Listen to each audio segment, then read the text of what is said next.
హల్లెలూయా. మంచిది. సమయంలో విన్నటువంటి వాక్యంను మనము జాగ్రత్తగా విందాము. చూడండి, ఆది పరిశుద్ధ గ్రంథం నుంచి ఆది కాండము 22వ అధ్యాయము 1వ వచనం నుంచి. ఆ సంగతులు జరిగిన తర్వాత దేవుడు అబ్రహామును పరిశోధించెను. ఎట్లనగా ఆయన అబ్రహామా అని పిలువగా అతడు చిత్తము ప్రభువా అనెను. అప్పుడు ఆయన, నీకు ఒక్కడే ఉన్న నీ కుమారుని అనగా నీవు ప్రేమించు ఇస్సాకును తీసుకొని మోరియా దేశమునకు వెళ్ళి అక్కడ నేను నీతో చెప్పబో పర్వతములో ఒక దాని మీద దహన బలిగా అతన్ని అర్పించమని చెప్పాను. తెల్లవారినప్పుడు అబ్రహాము లేచి తన గాడిదకు గంత కట్టి తన పనివారిలో ఇద్దరిని తన కుమారుడు ఇస్సాకును వెంట పెట్టుకొని దహన బలి కొరకు కట్టెలు చీల్చి లేచి దేవుడు తనతో చెప్పిన చోటికి వెళ్ళాను. చూడండి, ఆ దేవాది దేవుడు నా జీవితంలో ఎన్నో వాగ్దానాలు చేశాడు. అవునండి, ఎన్నో వాగ్దానాలు చేసి ఆ వాగ్దానాలను దేవుడు నెరవేరుస్తూ వచ్చాడు. అయితే అలా వాగ్దానాలను నెరవేర్చినటువంటి సమయంలో దేవుడు మనల్ని పరిశీలిస్తాడు. ఎలా పరిశోధిస్తాడు అని అంటే, ఇక్కడ మనం చదువుకున్నట్లుగా అబ్రహాముతో వాగ్దానం చేశాడు. ఎక్కడ? 12వ అధ్యాయంలో మనం చూస్తాము. చూడండి, 12వ అధ్యాయం 1వ వచనం చూడండి. అప్పుడు యెహోవా, నీవు లేచి నీ దేశము నుండి నీ బంధువుల యొద్ద నుండి నీ తండ్రి ఇంటి నుండి బయలుదేరి నేను నీకు చూపించు దేశమునకు వెళ్ళుము. నిన్ను గొప్ప జనముగా చేసి నిన్ను ఆశీర్వదించి నీ నామము గొప్ప చేసేదను. నీవు ఆశీర్వాదముగా ఉందువు. ఇక్కడ చూడండి, అబ్రహాముతో దేవుడు వాగ్దానం చేశాడు. ఏ విధంగా అంటే, నువ్వు లేచి నీ బంధువుల యొద్ద నుండి వెళ్ళిపో, నేను చూపించే దేశానికి వెళ్ళిపో. అలా వెళ్ళిపోయినప్పుడు నువ్వు వెళ్ళినట్లయితే నేను నిన్ను ఆశీర్వదిస్తాను, నేను నిన్ను దీవిస్తాను, నేను నిన్ను గొప్ప జనముగా చేస్తానని అబ్రహాముతో మాట ఇస్తున్నాడు. అలా మాట ఇచ్చిన తర్వాత అబ్రహాము సమస్తాన్ని విడిచిపెట్టి దేవుడు చెప్పిన రీతిలో వెళ్ళినట్టుగా మనం చూస్తున్నాం. అలా వెళ్ళి దేవుడు ఎక్కడ ఉండమంటే అక్కడ, దేవుడు ఎక్కడికి వెళ్ళమంటే అక్కడ, ఏ ప్రదేశంలో ఉండమంటే ఆ ప్రదేశంలో ఉన్నాడు. అలా ఉంటూ ఏ విధంగా అయితే ఆశీర్వాదిస్తానని వాగ్దానం ఇచ్చాడో, మొదటగా సమస్తాన్ని దేవుడు అబ్రహాముకు అనుగ్రహించాడు.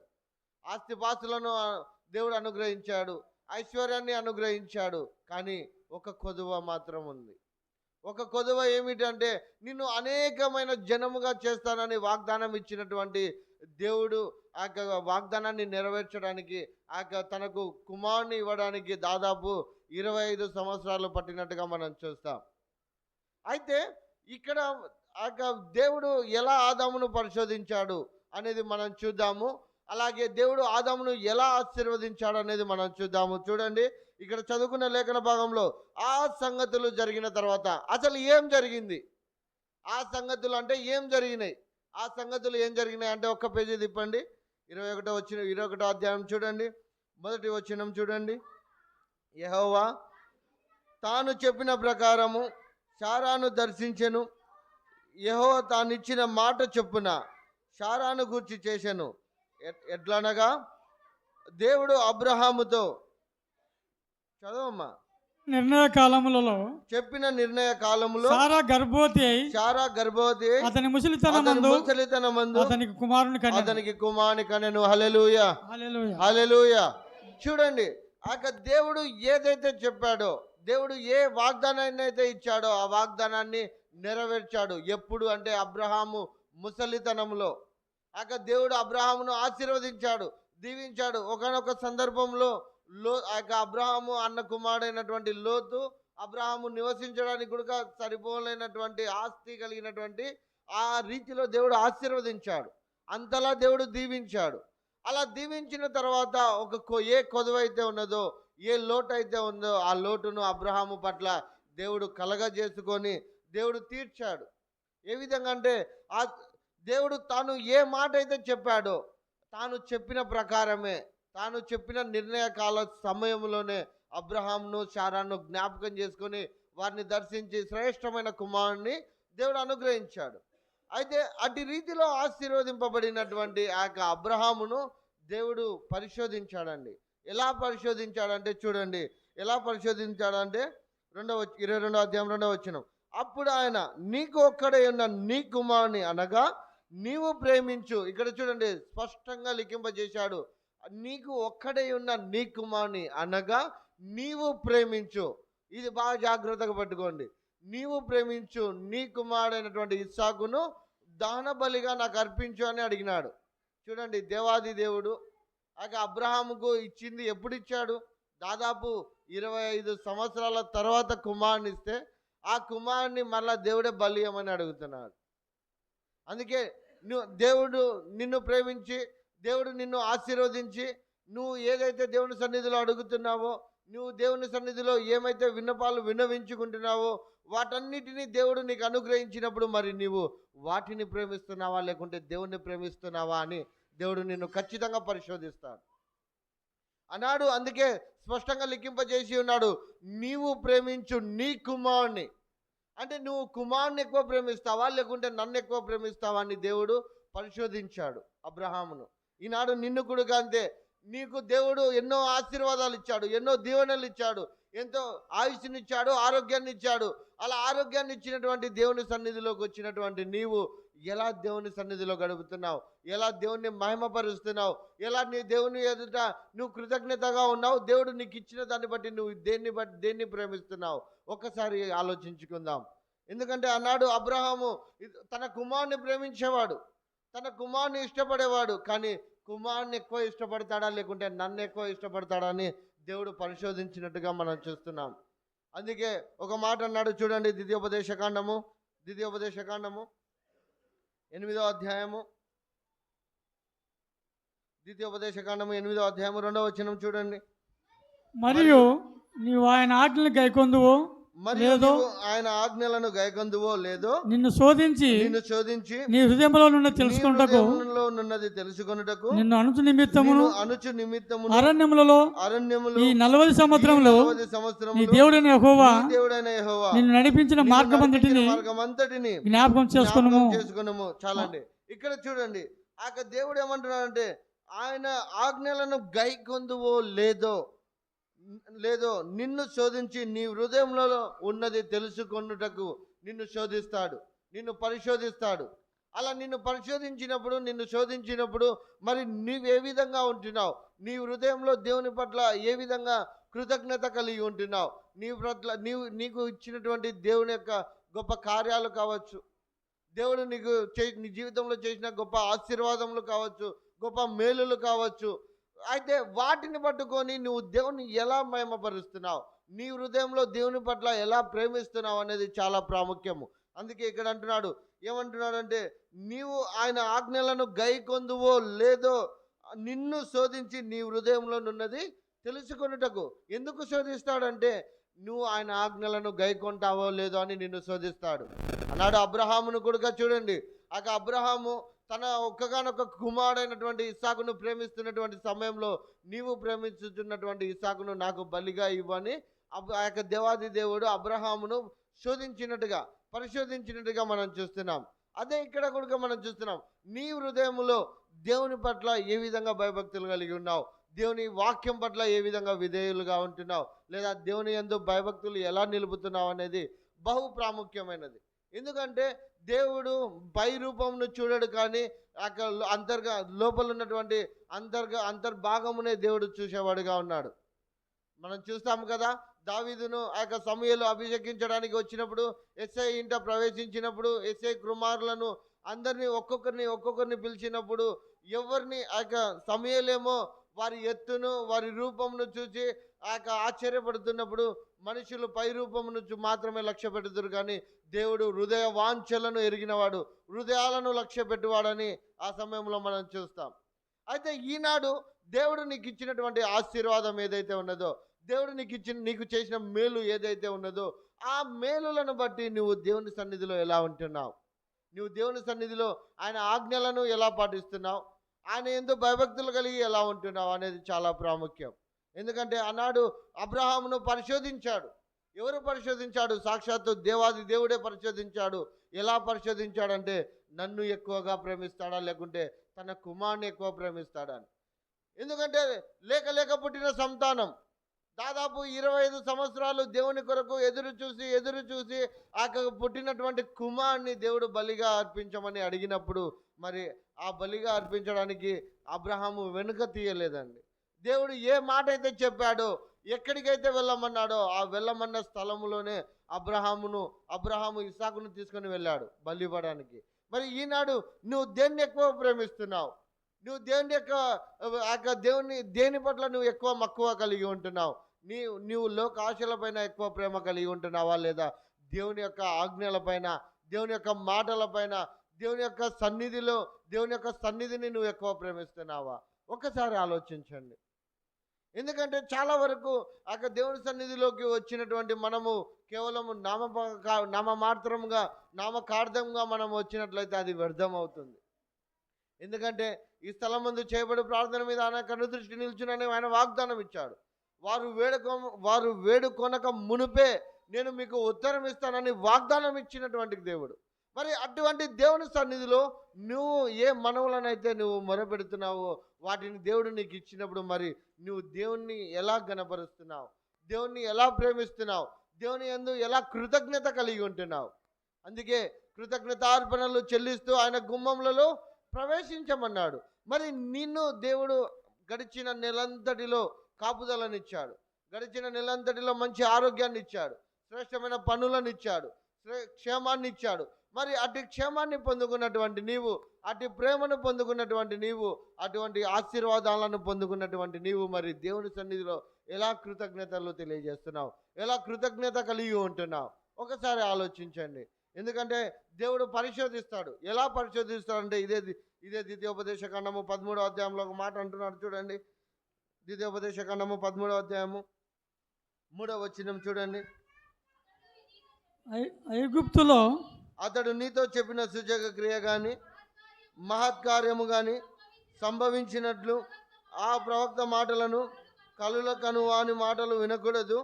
ఏలైనగా మీరు మీ దేవుడైన యెహోవాను మీ పూర్ణ హృదయముతోను మీ పూర్ణ ఆత్మతోను ప్రేమించుచున్నారో లేదో తెలుసుకొనుటకు మీ దేవుడైన యెహోవా మిమ్మును పరీక్షించుచున్నాడు అన్నాడు. అబ్రహామును పరిశోధించడానికి కారణం ఏమిటంటే కుమారుని ఎక్కువ ప్రేమిస్తాడా, నన్ను ఎక్కువ ప్రేమిస్తాడని అబ్రహామును పరిశోధించాడు. మరి ఈనాడు నిన్ను పరీక్షించుచున్నాడు. ఏ విధంగా అంటే నన్ను పూర్ణ ఆత్మతో ఆరాధిస్తారా, నన్ను పూర్ణ హృదయముతో నన్ను సేవిస్తారా అని దేవుడు మిమ్మల్ని పరిశోధిస్తున్నాడు, మిమ్మల్ని పరీక్షిస్తున్నాడు. మరి ఈనాడు మీరు ఏ విధంగా ఆయనను ఆరాధిస్తున్నారు? మీరు ఏ విధంగా ఆయన సన్నిధికి చేరుతున్నారు?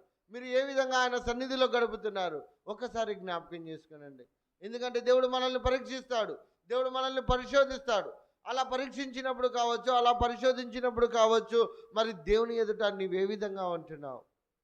యోబును చూడండి.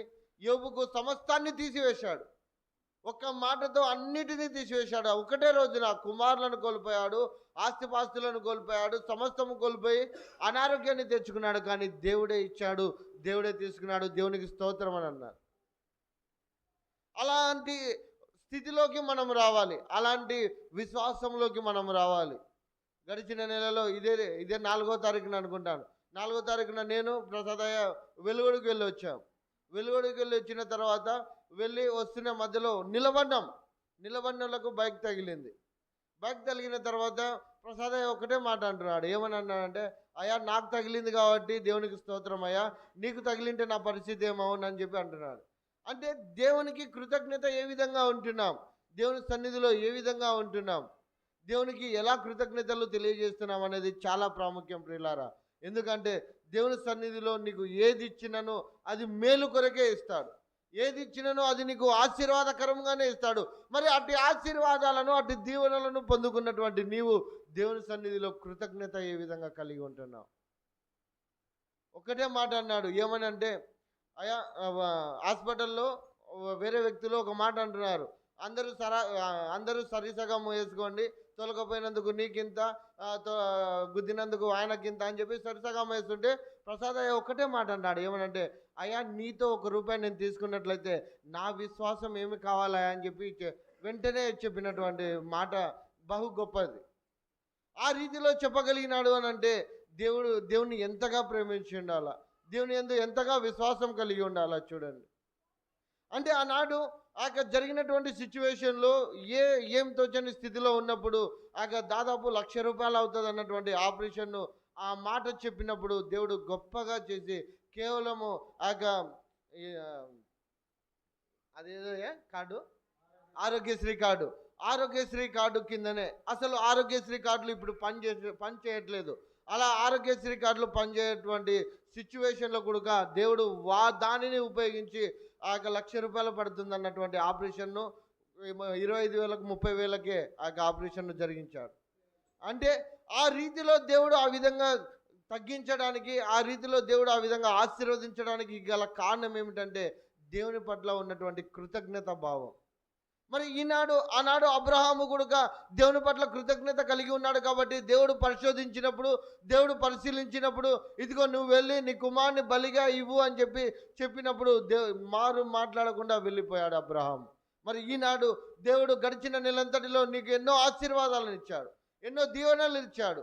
మరి నీవే విధంగా కృతజ్ఞత కలిగి ఉంటున్నావు? అందుకే దేవుడు పరీక్షించుచున్నాడు. ఏ విధంగా అంటే నన్ను పూర్ణ హృదయముతోను, పూర్ణ ఆత్మతోను, పూర్ణ వివేకముతో నన్ను ఆరాధిస్తున్నారో లేదో అని పరీక్షిస్తున్నాడు. మరి నీవే విధంగా ఆయనను ఆరాధిస్తున్నావు, నీవే విధంగా ఆయనను సేవిస్తున్నావు?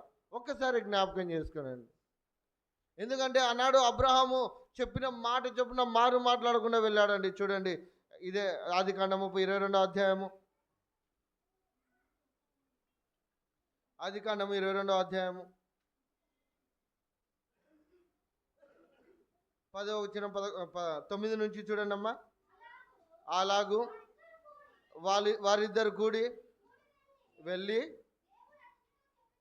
దేవుడు అతనితో చెప్పిన చోటికి వచ్చినప్పుడు అబ్రహాము అక్కడ బలిపీఠము కట్టెలు చక్కగా పేర్చి తన కుమారుడు ఇస్సాకును బంధించి ఆ పీఠము పైన కట్టెల మీద ఉంచెను. అప్పుడు అబ్రహాము తన కుమారుని వధించుటకు తన చెయ్యి చాపి కత్తి పట్టుకొనగా యెహోవా దూత పరలోకము నుండి అబ్రహామా అని అతను పిలిచెను. అందుకతడు చిత్తము ప్రభువా నేను. చాలమ్మ, ఇక్కడ చూడండి, అబ్రహామును ఏ విధంగా అయితే పరిశోధించాడో అలా పరిశోధించినప్పుడు అబ్రహామును చెప్పిన రీతిలోనే అబ్రహాము వెళ్ళిపోయాడండి. ఏ చోటుకైతే వెళ్ళమన్నాడో, ఏ ప్రదేశానికైతే వెళ్ళమన్నాడో అదే ప్రదేశానికి వెళ్ళమన్నాడు. ఈనాడు కూడా చూడండి, ఈనాడు దేవుని సేవ చేస్తున్నాము, ఈనాడు దేవుని యొక్క పరిచర్యలో పాలు పంచుకుంటున్నాము అని అంటే దేవుడు ఎక్కడికి ఉండమంటాడో అక్కడ ఉంటేనే మనకు ఆశీర్వాదం. దేవుడు ఏమి చేయమంటాడో అది చేస్తేనే మనకు ఆశీర్వాదం. పైపెచ్చు చాలామంది అంటున్న మాటలు ఏమిటంటే, వాళ్ళు సేవకుల లెక్కలన్నా ఉంటున్నారా, వాళ్ళు సేవకులేనా అసలు అనే మాటలు వస్తున్నాయి. అది మనకు క్షేమం కాదు.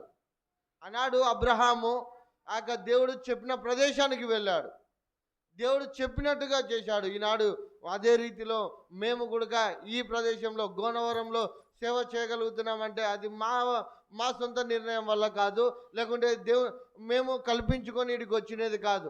దేవుని ప్రేరేపణతోని, దేవుని మాటతోని ఇక్కడికి వచ్చాం. ఇక్కడికి వచ్చిన తర్వాత అంటున్న మాటలు ఏమిటంటే, వాళ్ళు అసలు సేవకుల లెక్కలో ఉంటున్నారా, అసలు ఆమె పాస్టరమ్మ లెక్కలో ఉంటుంది అనే మాటలు వస్తున్నాయి. కానీ ఆ మాటలన్నిటినీ మేము తట్టుకొని ముందుకు వెళుతున్నప్పటికీ కానీ ఒకటి మాత్రం జ్ఞాపకం చేసుకోనండి, మేము దేవుని చెప్పిన మాట తీరులోనే, దేవుడు చెప్పినట్టుగానే ఇక్కడికి వచ్చాం. అంతేకాని మా ఇష్టపూర్వకంగా మేము రాలే. మీ యొక్క సంఘ పెద్దలను ప్రేరేపించినప్పటికీ ఎంతోమంది సేవకులు వచ్చి వెళ్ళిపోయారు, అవునా కదండి పెద్ద, వచ్చి వెళ్ళారు. కానీ వారందరినీ దేవుడు ఇక్కడ నిలబెట్టలే. మమ్మల్ని ఇక్కడ నిలబెట్టడానికి కారణము, వారి హృదయాలను ప్రేరేపించడానికి కారణం ఏమిటంటే దేవుడు తన చిత్తము చొప్పున ఇక్కడ నిలబెట్టాడు. అలా నిలబెట్టుకున్నాడు కాబట్టి మేము సేవ చేయగలుగుతున్నాం. అదే రీతిలో అబ్రహాము కూడా విశ్వాసముతో దేవుడు ఏ మాట అయితే చెప్పాడో ఆ మాట ప్రకారం దేవుడు చెప్పిన చోటికి వెళ్ళాడు. వెళ్ళి తన కుమారుని వధించడానికి ప్రయత్నం చేశాడు. దేవుడు చెప్పినట్టుగానే బలి ఇవ్వడానికి వెళ్ళిపోయాడు. మరి ఈనాడు నీ విశ్వాసం ఎలా ఉంటుంది దేవుని ఎదుట? నీ విశ్వాసం ఎలా దేవుని సన్నిధిలో దేవుని యందు ఉంటుంది? ఒక్కసారి జ్ఞాపకం చేసుకునండి. ఎందుకంటే ఆనాడు దేవుడు చెప్పినాడని, దేవుని కంటే ఎక్కువ ఏది కాదని శారా ఏమనుకుంటుంది, చుట్టుపక్కల ఉన్న వాళ్ళు ఏమనుకుంటారు, బంధువులు ఏమనుకుంటారు అనేది ఆ మాటలన్నీ పట్టించుకోకుండా కేవలం దేవుడు చెప్పాడని తన కుమారుని బలి ఇవ్వడానికి అబ్రహాము వెళ్ళిపోయాడు. ఈ క్రమంలో చూడండి ఎన్ని మాటలు ఉండొచ్చు. ఏమయ్యా అబ్రహాము, లేక లేక పుట్టిన పిల్లోడు దేవుడు చెప్పినాడని నువ్వు పోయి బలిస్తావా, ఏమైనా పిచ్చి పట్టిందని? కానీ అన్యులు చాలామంది ఉండరా? ఉండింటారు. ఎందుకంటే ఆ దేవుని మాటను బట్టి అబ్రహాము వెళ్ళిపోయినాడు, కానీ మనుషుల మాటలను పట్టించుకోలే. ఆనాడు దేవుడు స్వరాన్ని స్వయంగా విన్నటువంటి అబ్రహాము చూడండి ఎంత స్పష్టంగా విన్నాడో చూడండి. 11వ వచనంలో యెహోవా దూత పరలోకం నుండి అబ్రహామా అబ్రహామా అని అతన్ని పిలిచినప్పుడు అందుకు అతడు చిత్తము ప్రభువా అన్నాడు. ఏ స్థితిలో చిత్తము ప్రభువా అన్నాడో తెలుసా? తన కుమారుని చేయి పట్టుకొని బలించేటప్పుడు, కత్తి పైకెట్టి పొడిచే సమయంలో దేవుని స్వరాన్ని విన్నాడు. మరి ఈనాడు మనము దేవుని స్వరాన్ని వినలేకుంటున్నాం, దేవుని మాటలను గ్రహించుకోలేకపోతున్నాం, దేవుని యందు విశ్వాసం ఉంచలేకపోతున్నాం. కాబట్టి మన జీవితంలో మేలులను మనం చూడలేకపోతున్నాం. ఆనాడు అబ్రహాము దేవుని స్వరాన్ని బలిచ్చేటప్పుడు విన్నాడు, అలాగే పొడిచేటప్పుడు స్వరాన్ని విన్నాడు. మరి ఈనాడు దేవుని స్వరాన్ని నీవు ఎలా వింటున్నావు? నీవు వింటున్నటువంటి స్వరము దేవుడు నీతో మాట్లాడుతున్నప్పుడు మరి నీవు ఏ విధంగా దేవుని మాటలను గ్రహించుకోగలుగుతున్నావు? ఒక్కసారి ఆలోచించుకోండి. ఎందుకంటే దేవుడు నీతో మాట్లాడినప్పుడు ప్రసంగం అంతా నీతో మాట్లాడాడు. గుర్తుపెట్టుకోండి, ప్రసంగం అంతా నీతో మాట్లాడాడు. కేవలం నీకు ఏ మాట అయితే అవసరమైనదో ఆ మాట ద్వారానే దేవుడు నీతో మాట్లాడతాడు. అలా మాట్లాడుతున్నప్పుడు మరి నీవు ఆయన స్వరాన్ని ఎలా వింటున్నావు? కత్తి దూచి చంపే సమయంలో కూడా అబ్రహాము దేవుని యొక్క స్వరాన్ని వినగలిగాడు. మరి ఈనాడు ప్రతి వారము నువ్వు దేవుని యొక్క స్వరాన్ని వింటున్నావు. ప్రతి వారము, ప్రతిరోజు టీవీలో వాక్యాన్ని వింటున్నావు, మొబైల్లో వాక్యాన్ని వింటున్నావు, అలాగే మందిరానికి వచ్చి వాక్యాన్ని వింటున్నావు. వాక్యాన్ని వింటున్నటువంటి నీవు దేవుని స్వరాన్ని ఎలా గుర్తుపట్టుకోగలుగుతున్నావు? దేవుని స్వరాన్ని ఎలా వినగలుగుతున్నావు? దేవుడు ఒక మాట అన్నాడు, గుర్తుందా? యవన కాలములో నా కాడి మోయట నరునికి మేలు అని దేవుడు సెలవిచ్చాడు. అవునా కదండి? మరి యవన ప్రాయంలో ఉన్నటువంటి నేను, నా భార్య దేవుని కాడిని మోయాలని, దేవుని సన్నిధిలో గడపాలని, దేవుని సేవ చేయాలని తీర్మానం తీసుకొని సమస్తాన్ని విడిచిపెట్టి వచ్చిన తర్వాత ఇటువంటి సూటిపోటి మాటలతో బాధపరిస్తే, గాయపరిస్తే ఏమన్నా బాగుంటుందా? బాగుంటుందా అమ్మా? మీరు సేవకుల, మీరు పాస్టర్ మన అనే రీతిలో మాట్లాడుతున్నారు. అటువంటి మాటలు మనకు ఆశీర్వాదం కాదు. ఎందుకంటే దేవుడు నీ జీవితంలో ఎన్నో మేలులు చేశాడు. దేవుడు నీ జీవితంలో ఎంతో గొప్ప కార్యాలు చేశాడు. అలాంటి కార్యాలను చూసి కూడా మరి ఈ విధంగా మనము ప్రవర్తించడం అది సరైనది కాదు. కనుక ఇక మీదట ఈ హెచ్చరికతోనైనా సరే మనము తెలుసుకున్నట్లయితే అది మనకే ఆశీర్వాదం, మనకే క్షేమాన్ని ఇస్తుంది. కాబట్టి ఆ సమయంలో అబ్రహాము వెళ్ళి చేతులెత్తి కొడుకును బలిచ్చేటప్పుడు దేవుని స్వరాన్ని విన్నాడు. మరి ఈనాడు నీ విశ్వాసం ఏ విధంగా ఉంది చూడండి. అందుకే తన కుమారుని ఏ విధంగా సంపాదించుకున్నాడో రండి చూద్దాం. రోమీలకు రాసిన పత్రిక 4వ అధ్యాయము, రోమీలకు రాసిన పత్రిక 4వ అధ్యాయము 21వ వచనం చూడమ్మా.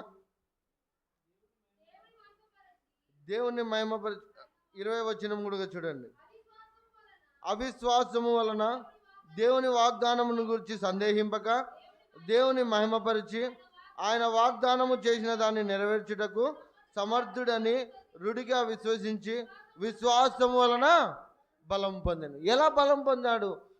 ఆయన వాగ్దానం చేశాడు. ఏ విధంగా అంటే, ఇదిగో నన్ను సమస్త జనులకు తండ్రిగా చేస్తానని వాగ్దానం చేశాడు. ఇప్పుడు నా కొడుకు కంటే, నాకు ఇచ్చినటువంటి కొడుకు కంటే దేవుని మాటనే ముఖ్యమని దేవుని ప్రేమించాడు. అలా ప్రేమించి దేవుని యందు విశ్వాసం ఉంచాడు. కాబట్టి ఆ విశ్వాసం వలన అబ్రహాము బలం పొందుకున్నాడు. అవిశ్వాసం వలన దేవుని వాగ్దానము నిరర్థకమైపోతుందని సందేహించలే. దేవుడిచ్చిన వాగ్దానము నా జీవితంలో నెరవేరదో అనే సందేహంలోకి వెళ్ళాల అబ్రహాము. కానీ విశ్వాసం వలన వాగ్దానం చేసిన దేవుడు అది తీర్చడానికి సమర్థుడు అని నమ్మాడు. మరి నీ నమ్మకం ఏ విధంగా ఉంది? నీ విశ్వాసం ఏ విధంగా ఉంది? ఇదిగో నాకున్నటువంటి కష్టాలు కావచ్చు, నాకున్నటువంటి శ్రమలు కావచ్చు, నాకున్నటువంటి ఇరుకు ఇబ్బందులు కావచ్చు, వాటన్నిటినీ నా దేవుడు తీర్చుటకు సమర్థుడని, నా దేవుడు వాటి నుండి విడిపించుటకు చాలినవాడని నువ్వు ఎలా నమ్ముచున్నావు దేవుణ్ణి? ఒక్కసారి ఆలోచించండి. నీ విశ్వాసం ఏ విధంగా ఉంది? ఆనాడు అబ్రహాముతో చెప్పిన మాట పట్టుకొని వెళ్ళి అబ్రహాము చెప్పినట్టుగానే దేవుడు ఏ మాట అయితే చెప్పాడో అదే రీతిలో బలి ఇవ్వడానికి వెళ్ళాడు. మరి ఈనాడు నీకు ఇచ్చినటువంటి మేలులను బట్టి, నీకు ఇచ్చినటువంటి ఆశీర్వాదాలను బట్టి, గడిచిన సంవత్సరంలో దేవుడు నీ జీవితంలో ఎన్నో కార్యాలు చేశాడు, ఎన్నో వాగ్దానాలను నెరవేర్చాడు. మరి అలా నెరవేర్చిన దేవునికి నీవే విధంగా కృతజ్ఞత కలిగి ఉంటున్నావు? నువ్వు ఏ విధంగా దేవుని సన్నిధిలో కృతజ్ఞతాస్తుతులు చెల్లిస్తున్నావు? ఒకసారి జ్ఞాపకం చేసుకోనండి. ఆనాడు అబ్రహాము దేవుడు చెప్పినట్టుగానే తన కుమారుని కృతజ్ఞతగా బలి ఇవ్వడానికి వెళ్ళిపోయాడు. సొంత కుమారుని. శారా ఏమంటుందా అని పట్టించుకోలే, పక్కనున్న వారు ఏమంటారా అని పట్టించుకోలే. పైపెచ్చు కుమారుడు అడిగినాడు, తండ్రి మనము బలి ఇవ్వడానికి వెళ్ళుచున్నాము, కానీ బలి ఇవ్వడానికి పశువేది అంటే గొర్రె ఏది అని అడిగినప్పుడు దేవుడే చూచుకుంటాడని అబ్రహాము కుమారునితో చెప్పినప్పుడు కుమారుడు మారు మాట మాట్లాడలే. ఆ గొర్రెను నేనే అనుకున్నాడు, ఏం కథనో మరి. మారు మాట్లాడకుండా తండ్రి ఏదైతే చెప్పాడో అదే మాటను చేస్తూ వచ్చాడు కుమారుడు కూడా. మరి ఈనాడు దేవుని యందు విశ్వాసము ఏ విధంగా నువ్వు కలిగి ఉంటున్నావు? దేవుని పట్ల ఏ విధంగా నమ్ముతున్నావు? దేవుని ఏ విధంగా నువ్వు అన్వేషించుకుంటున్నావు? ఒక్కసారి ఆలోచించండి. నీ విశ్వాసం ఏ విధంగా ఉంటుంది? నీ విశ్వాసం ఎలా, నువ్వు విశ్వాస జీవితంలో ముందుకు కొనసాగుతున్నావు? నిన్నటి దినాన తిమ్మయ్యకు విపరీతమైనటువంటి జ్వరం వచ్చింది. రండయ్య పోయి చూపించుకుందాం పోదామని అంటే, లేదు సార్ ప్రార్థన చేయండి చాలా దేవుడే తగ్గిస్తాడని చెప్పి దేవుని పైన నమ్మకం కలిగి ఉన్నాడు. ఈనాడు వచ్చి మందిరంలో కూర్చున్నాడు.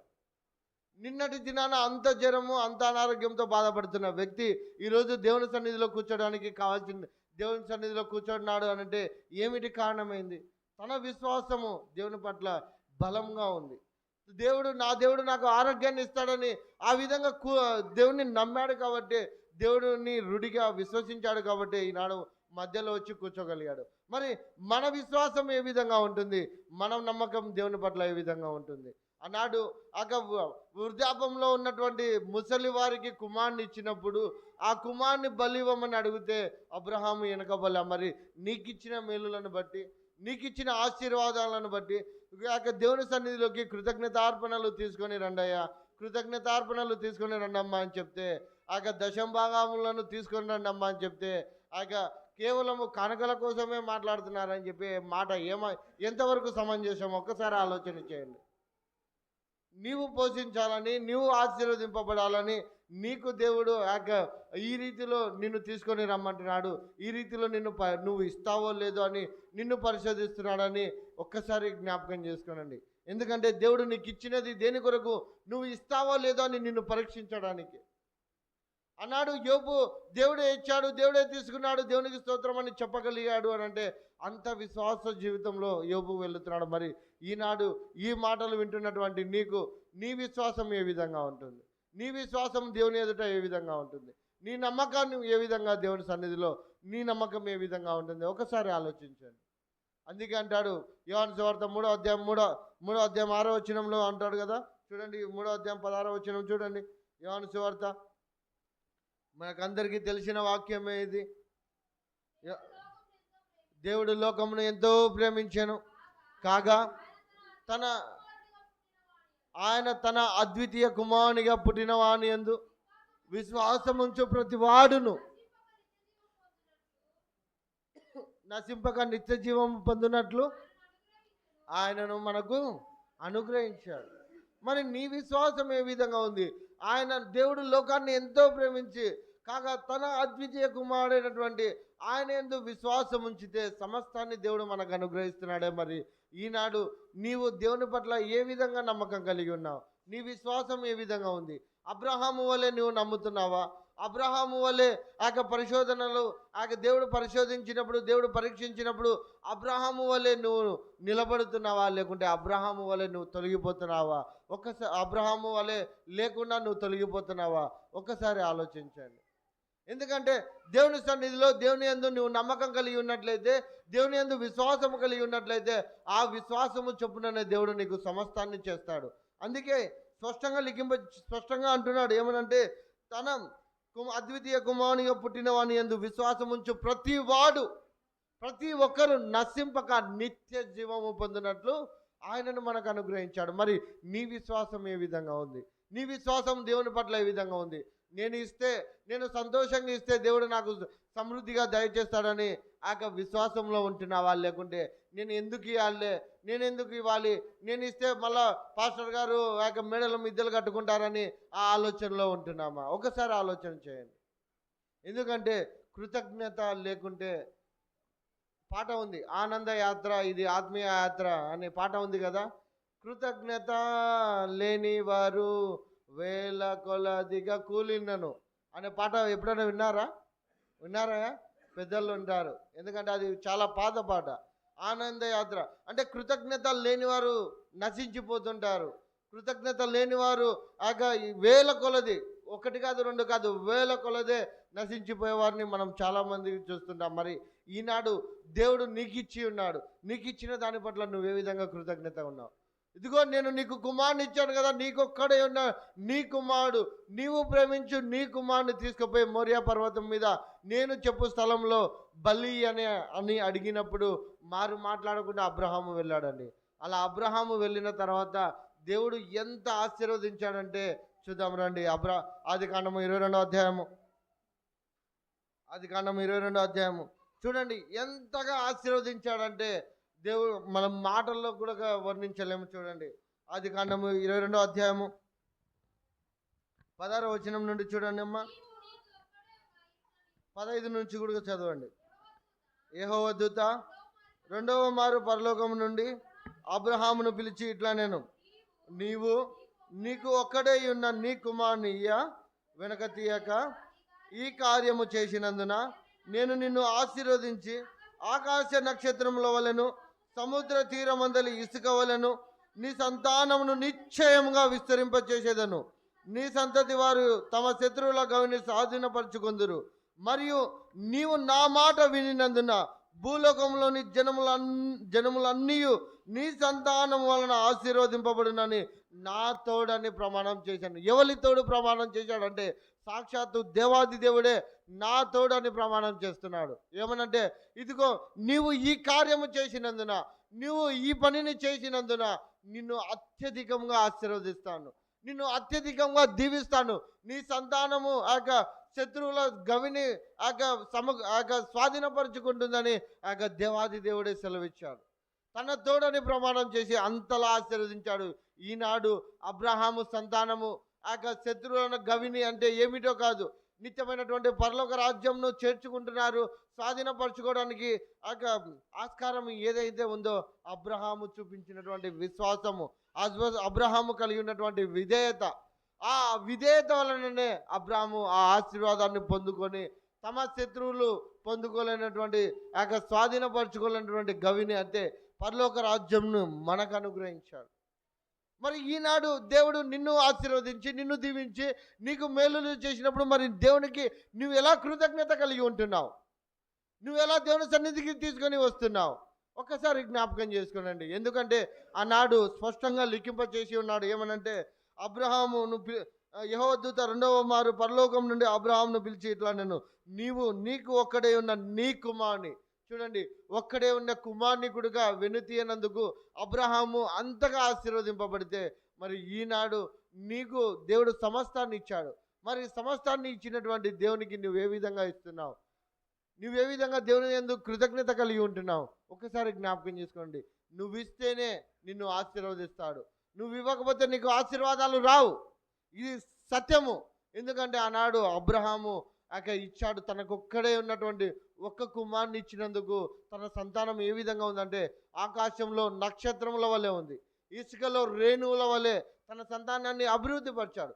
ఈనాడు నీవు నేను ఆయన పిల్లలము అని అంటున్నామంటే అది కేవలము ఆనాడు తనకు ఒక్కడే ఉన్నటువంటి కుమారుని ఇయ్యడానికి వెనుతీయలేదు గనకనే ఈనాడు మనము అబ్రహాము పిల్లలమని పిలిపించుకుంటున్నాం. అందుకే దేవుడు ఎవరితో అన్నని మాటను అన్నాడు. ఏమనంటే నా తోడు అని అబ్రహాముతో ప్రమాణం చేశాడు. మరి నా తోడు అని అబ్రహాముతో ప్రమాణం చేసిన తర్వాత ఇవ్వలేదా?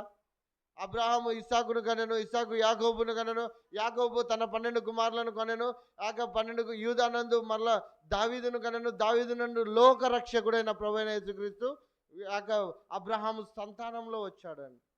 చూడండి ఎంత ఆశీర్వాదము, ఎంత దీవెనను. అబ్రహాము కుమారుడగు దావీదు కుమారుడగు యేసుక్రీస్తు వంశావళిలో అబ్రహామును చేర్చాడంటే ఆ యొక్క విశ్వాసం ఏ విధంగా ఉందో ఒకసారి చూడండి. మరి ఈనాడు నీకు నాకు నీవు నేను అట్టి మేలులను పొందుకోవాలన్నా, అట్టి దీవెనలు పొందుకోవాలన్నా నువ్వు సంపాదించిన దాంట్లో కేవలం దశంభాగమే కదండి దేవునికి ఏమంటున్నది. నీవు సంపాదించిన దాంట్లో కేవలం దశంభాగమే కదా దేవుని సన్నిధికి తీసుకొని రమ్మంటున్నది. అలా ఇస్తేనే కదా నీకు ఆశీర్వాదం, అలా ఇస్తేనే కదా నీకు దీవెనలు. అన్నాడు తనకు ఒక్కడే ఉన్నటువంటి కుమారునికుడుగా అబ్రహాము ఇచ్చినందుకే ఆ యొక్క దేవుడు గొప్పగా ఇప్పటికీ మనం అబ్రహాం పిల్లలము అనే రీతిలో దేవుడు అబ్రహాంను ఆశీర్వదించాడు. చూడండి హెబ్రీయులకు రాసిన పత్రిక 11వ అధ్యాయము, హెబ్రీయులకు రాసిన పత్రిక 11వ అధ్యాయము,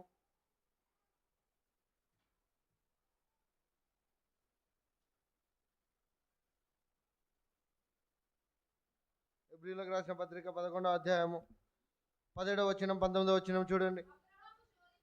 అబ్రహాము శోధింపబడి విశ్వాసమును బట్టి ఇస్సాకును బలిగా అర్పించెను.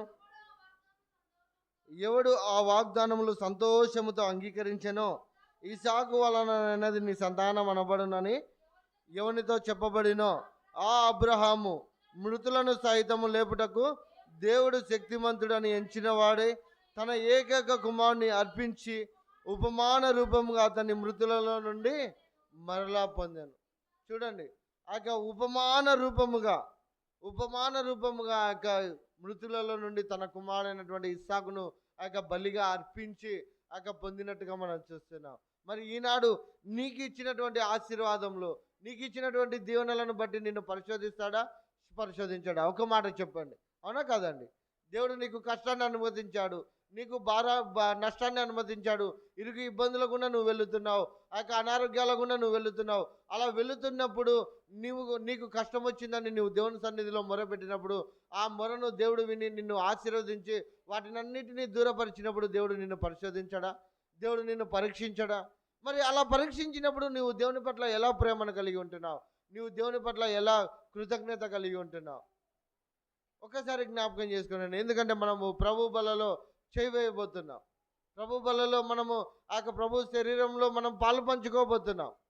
ఎందుకంటే దేవుడు లోకంలో ఎంతో ప్రేమించాడు, తన అద్వితీయ కుమారునిగా పుట్టిన వాని యందు విశ్వాసం ఉంచువాడు నశింపక నిత్య జీవాన్ని దేవుడు మనకు అనుగ్రహించాడు. మరి అట్టి కుమారుని పొందుకున్నటువంటి నీవు, అట్టి కుమారుని కలిగి ఉన్నటువంటి నీవు, మరి నువ్వు ఏ విధంగా దేవుని పట్ల విశ్వాసం ఉంచుతున్నావు, నువ్వు ఏ విధంగా దేవుని పట్ల భయభక్తులు కలిగి ఉంటున్నావు? ఒకసారి ఆలోచించండి. ఎందుకంటే దేవునికి కృతజ్ఞత కలిగి ఉన్నవారు బహు ఇష్టం అండి. ఆనాడు అబ్రహాము తన కుమారుని ఇచ్చినందుకు దేవుడు ఎంతలా ఆశీర్వదించాడంటే నక్షత్రముల వలె, ఇసుక రేణువుల వలె. ఇసుక రేణువులను మనం కొలచగలుగుతామా అండి? కొలచగలుగుతామా? ఇసుక రేణువులను కొలచలేము, అలాగే ఆకాశ నక్షత్రాలను మనం కొలవలేము. అంతటి రీతిలో అబ్రహాంను ఆశీర్వదించాడు. మరి నీవు దేవునికి ఇచ్చినప్పుడు దేవుడు నిన్నెందుకు ఆశీర్వదించాడు? దేవుడు నిన్నెందుకు దేవుని యొక్క దీవెనలు నీకెందుకు దయచేయడు? ఒకసారి ఆలోచించండి. దేవుడు నిన్ను పరిశోధించినప్పటికీ, దేవుడు నిన్ను నీకు ఇచ్చి శోధించినప్పుడు నువ్వు ఏ విధంగా నమ్మకంగా ఉంటున్నావు అనేది బహు ప్రాముఖ్యమైనది. ఎందుకంటే దేవుని పట్ల నువ్వు విశ్వాసం కలిగి నమ్మకంగా ఉన్నట్లయితే దేవుని వాక్యమే ఉంది, నమ్మకమైన వానికి దీవెనలు మెండుగా ఉంటాయి. అబ్రహాము నమ్మకంగా ఉన్నాడు, ఇప్పుడు ఎన్నో దీవెనలు, ఎన్నో ఆశీర్వాదాలను పొందుకున్నాడు. పైపెచ్చు దేవుడు ఒక మాట అన్నాడు, ఏమని అంటే తెలుసా? అబ్రహాము నా స్నేహితుడు అని అన్నాడు. ఒక ఫ్రెండ్స్ ఏ విధంగా ఉంటారో ఆ విధంగా దేవుడు మానవుణ్ణి అంటున్నాడు. ఏమనంటే అబ్రహాము నా స్నేహితుడు అని అంటున్నాడు. మరి ఈనాడు నిన్ను చూసి దేవుడు ఏమని అంటున్నాడు? స్నేహితుడు అని అంటున్నాడా? లేకుంటే దేవుని పట్ల నువ్వు నమ్మకంగా ఉన్నావు, నేను నిన్ను ఆశీర్వదిస్తానని దేవుడు నీకు చెప్తున్నాడా? లేకుంటే దేవుని స్వరాన్ని నువ్వు ఏ విధంగా వింటున్నావు? ఒకసారి జ్ఞాపకం చేసుకోండి. రండి మోకరిద్దాం. మనమందరం దేవుని సన్నిధిలో ఒకవేళ దేవుడు మనల్ని పరిశోధించాడేమో, దేవుడు మనల్ని పరీక్షించాడేమో. అలా పరీక్షించినప్పుడు మనం ఏ విధంగా ఉంటున్నాం, మన విశ్వాసం ఏ విధంగా ఉంటుంది అనేది మనము దేవుని పట్ల కృతజ్ఞతగా ఏ విధంగా ఉంటున్నాం అనేది మనము దేవుని సన్నిధిలో మనల్ని మనం పరిశీలించుకుందాం. ఎందుకంటే ఈ బలలో చేయి వేయవాడు తను తాను తగ్గించుకొని తను సిలువనెత్తుకొని ఆ యొక్క తగ్గింపు స్వభావం కలిగి ఉండాలి. అలాగే దేవుడు ఇచ్చిన దాంట్లో కృతజ్ఞత కలిగి ఉండాలి. ఆ కృతజ్ఞత అబ్రహాము కలిగి ఉన్నాడు కాబట్టి ఆశీర్వదింపబడ్డాడు. మరి దేవుడు గడిచిన నెలంతా నిన్ను ఆశీర్వదించాడు, నిన్ను దీవించాడు. మరి నీవే విధంగా కృతజ్ఞతగా ఉంటున్నావు? నీవే విధంగా కృతజ్ఞతలు దేవునికి చెల్లిస్తున్నావు? ఒకవేళ దేవుని సన్నిధిలో ఒకవేళ నీవు నిందారహితంగా లేవేమో, ఒకవేళ దేవుని సన్నిధిలో నువ్వు దేవుని చేత ఆరోపణలు పొందుకుంటున్నావేమో, ఒకవేళ అవి ఉన్నట్లయితే మనల్ని మనము సరి చేసుకుందాము రండి.